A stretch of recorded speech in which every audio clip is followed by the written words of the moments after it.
Assalamualaikum warahmatullahi wabarakatuh. Bidadari di surga merupakan balasan yang dijanjikan Allah Subhanahu wa Ta'ala kelak di surga untuk mereka hamba-hambanya yang taat dan bertakwa. Allah Subhanahu wa Ta'ala berfirman dalam Al-Quran Surat Yasin ayat 55-57, yang artinya, sesungguhnya penghuni surga pada hari itu bersenang-senang dalam kesibukan mereka. Mereka dan istri-istri mereka berada dalam tempat yang teduh, bertelekan di atas dipan-dipan.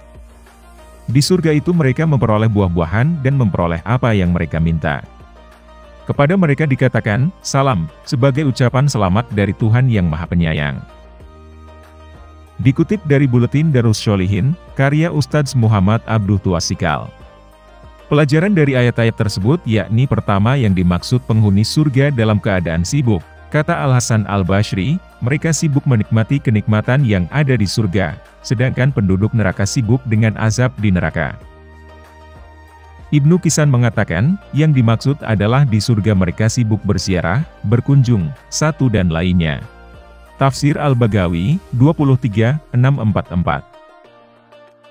Yang kedua, maksud dari ayat ke-56 ialah, mereka dan istri mereka berada di naungan pohon-pohon, bertelekan atau berbaring di atas dipan-dipan. Tafsir Al-Quran Al-Azim. Ketiga, maksud ayat 57, orang yang di surga akan menikmati berbagai buah. Tafsir Al-Quran Al-Azim. Dan yang keempat, semua kesenangan di surga diperoleh secara sempurna. Yang didapatkan oleh yang masuk surga adalah istri yang begitu cantik menawan yang enak dipandang.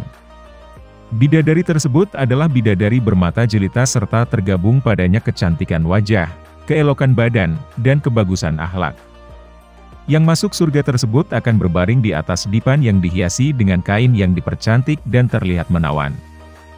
Dia pun bersandarkan pada dipan dengan begitu santainya, terlihat begitu mendapatkan nikmat dan menyenangkan. Buah-buahan yang dia rasakan begitu banyak yang bentuknya beraneka ragam, seperti anggur, buah tin, delima dan lainnya. Apa saja yang dia minta di surga akan diberi. Tafsir Asadi. Nantinya, seorang hamba akan mendapatkan minimal 2 bidadari surga.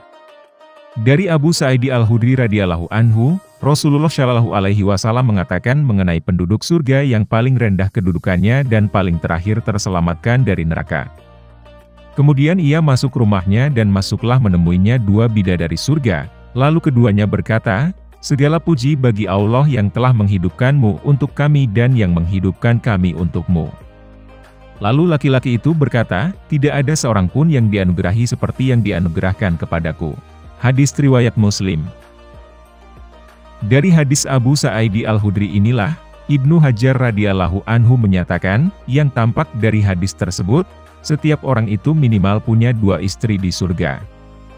Hal ini dikuatkan pula dengan hadis dari Abu Hurairah radhiyallahu anhu, Rasulullah Shallallahu alaihi wasallam bersabda, rombongan yang pertama kali masuk surga berbentuk rembulan di malam purnama. Mereka tidak akan meludah, tidak akan berdahak, dan tidak akan buang air di dalamnya.